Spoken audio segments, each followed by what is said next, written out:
네, 안녕하세요. AWS 퀵 사이트 맛보기라는 주제로 발표하게 된 카카오 스타일의 이인영입니다.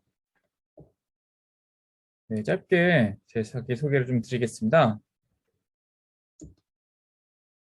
네, 저는 이제 데이터 분석 4년 차로 다양한 데이터 분석 BI 툴들을 다루었던 경험을 가지고 있습니다.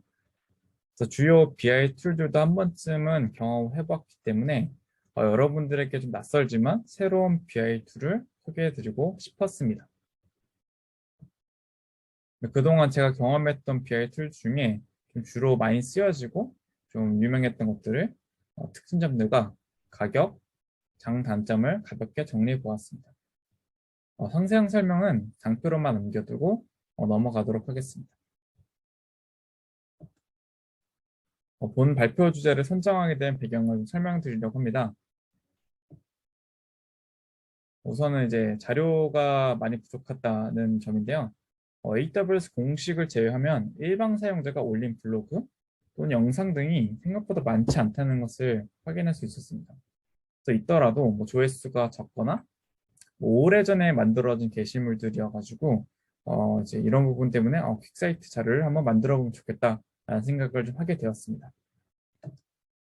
기록용인데요. 퀵사이트를 또 1년 이상 써보면서 이제 써볼 수 있는 것들은 거의 다 써봤으니 이제 남는 건 기록밖에 없겠다라는 생각을 좀 했어요. 그래서 사실 안 써본 것도 많고 아직도 모르는 게 많지만 이제 어느 정도 이해를 했다는 좀 챗을 좀 하고 여러분들에게 공유를 좀 드리고 싶었습니다. AWS 제공하는 분석 서비스들은 다음과 같은데요. 여러분들이 이제 좀 익숙하신 분들은 좀 알겠지만 잘 모르시는 분들을 설명드리면 AWS는 이제 분석을 위한 툴들을 다양하게 제공하고 있는데 레드시프트, EMR, 뭐 AWS 글루, 아테나, 엘라스티사치 서비스, 뭐 키네시스, 데이터 애널리틱스 뭐 등 다양하게 이제 분석을 제공하고 있고요. 오늘 다룰 거는 이런 분석들을 통해서 시각화하는 툴인 퀵사이트에 대해서 설명을 좀 드리려고 합니다. AWS 사이트는 이제 뭐냐면 아마존에서 제공하는 비즈니스 인텔리전스 툴 서비스를 의미하고요. 자세한 내용이 궁금하시면 이제 본 공식 문서를 좀 참조하시면 됩니다. 그래서 상세하게 좀 설명드리고요. 그래서 여기 뭐 설명을 좀 보시면 알겠지만은 이제 뭐 클라우드 규모의 비즈니스 데이터 서비스도 되고요.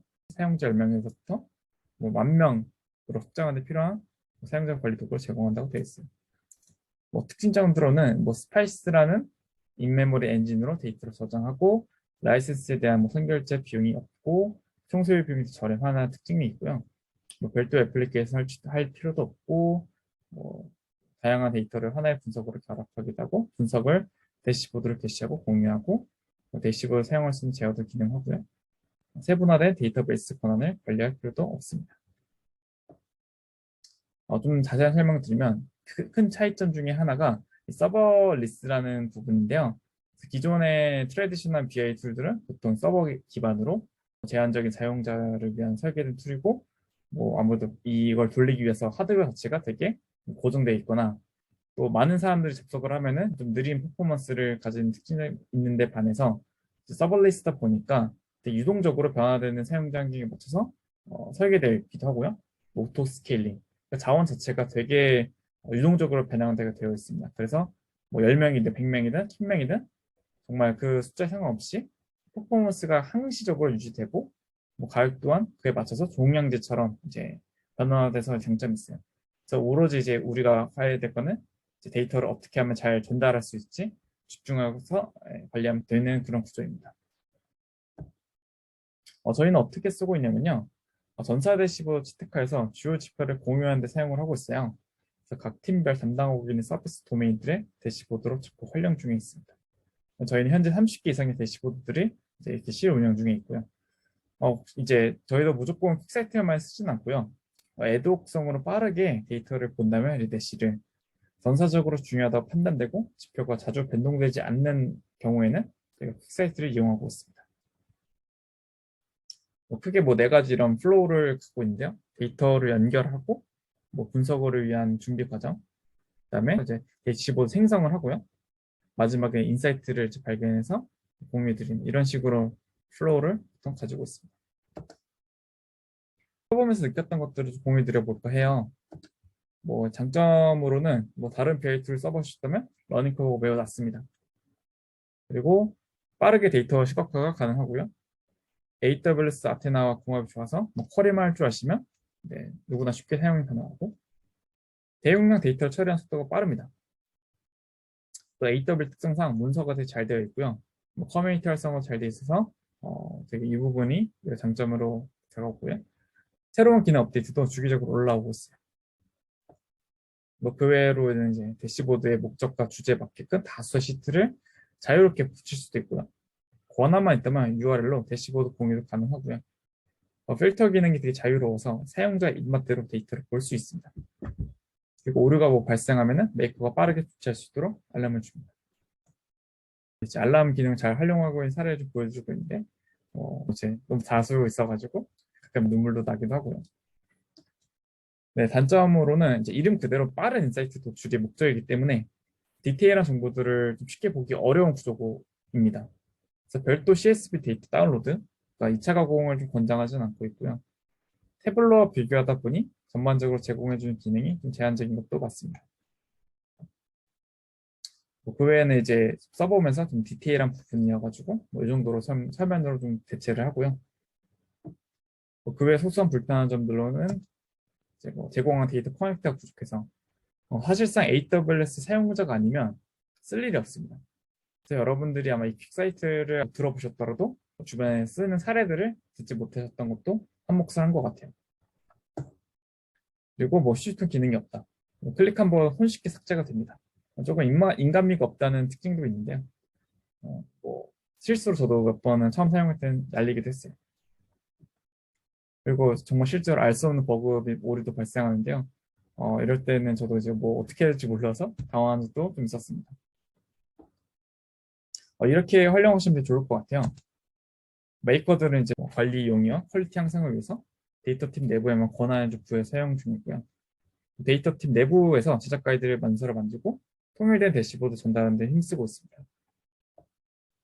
사용자분들 같은 경우는 저희가 실제 좀 피드백을 청취해가지고 2주 간격, 한 달 간격으로 업데이트를 일괄적으로 진행하면서 주기적으로 유지 보수를 하고 있고요.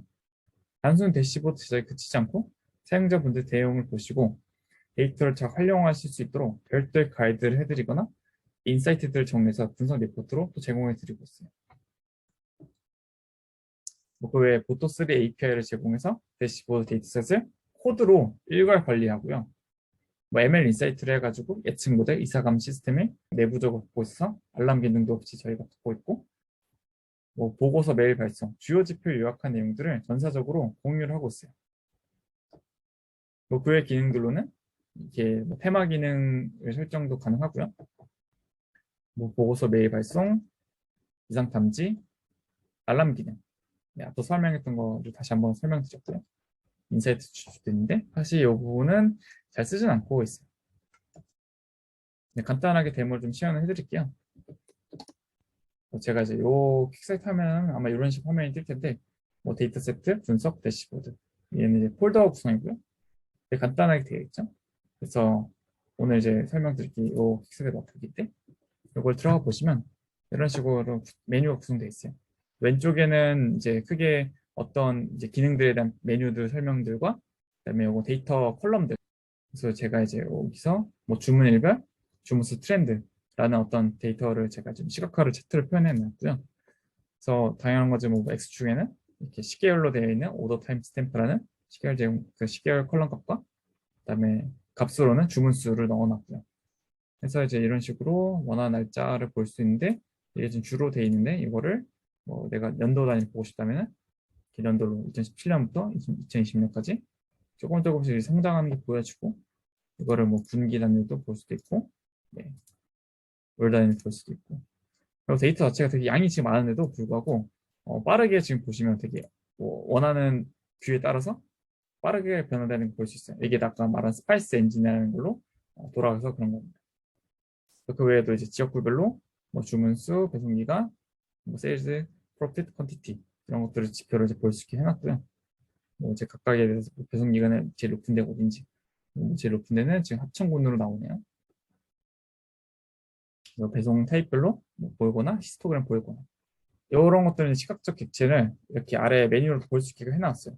박스 플롯도 있고 피벗 테이블도 있고. 다음으로 넘어가서 고객으로 넘어가면은 이제 내가 원하는 어떤 특정 고객에 대해서 보고 싶을 수도 있잖아요. 그러면 예를 들면 이제 지금 제가 탑 5로 필터를 걸어 보고 있는데 10명 추정해서 볼 수도 있고요. 그래서 제가 뭐 이 제 위에 프로핏이 높은 순으로 좀 내림차순 했는데 이 유저가 12개의 주문수를 뭐 자세히 좀 보고 싶다면은 이런 식으로 디테일하게 볼 수 있고 어떤 상품을 샀는지 볼 수도 있고 뭐 그 상품에 대해서 카테고리에 대한 뭐 주문수도 쪼개서 볼 수도 있고 세그먼트도 볼 수 있게 해놨어요. 그래서 이런 식으로 데이터를 뭐 원하는 식으로 자유롭게 볼 수 있도록 해놓은 구조도 되어 있습니다. 여기까지 간단한 시안이었고요. 그래서 뭐 그 외에도 이제 뭐 허리케인 분석처럼 이렇게 지도로도 표현도 가능하고 다양한 구조도 우리가 볼 수 있다라는 걸 설명드리고 싶었습니다. 결론을 좀 정리해 볼게요. 적은 비용으로 엔터프라이즈급의 대시보드 사용하고 싶다면 또는 AWS 아테나 사용하시는 분들이라면 적극 검토하길 추천드립니다. 볼만한 자료들로는 이제 뭐 이걸 사용하고 있는 다른 이제 여러 회사들의 뭐 사례들 보고 있잖아요. 그러면 이제 사이트 갤러리라는 곳에 들어가시면 어떻게 활용하시는지를 해외 쪽 사례이긴 한데 볼 수 있고요. 이제 최근에 진행했던 리 이벤트에서는 이제 퀵사이트에서 설명한 부분이 있는데 이것도 영상을 보시면 도입하실 때 참고가 될 것 같습니다. 네, 이상으로 긴 발표 들어주셔서 감사합니다.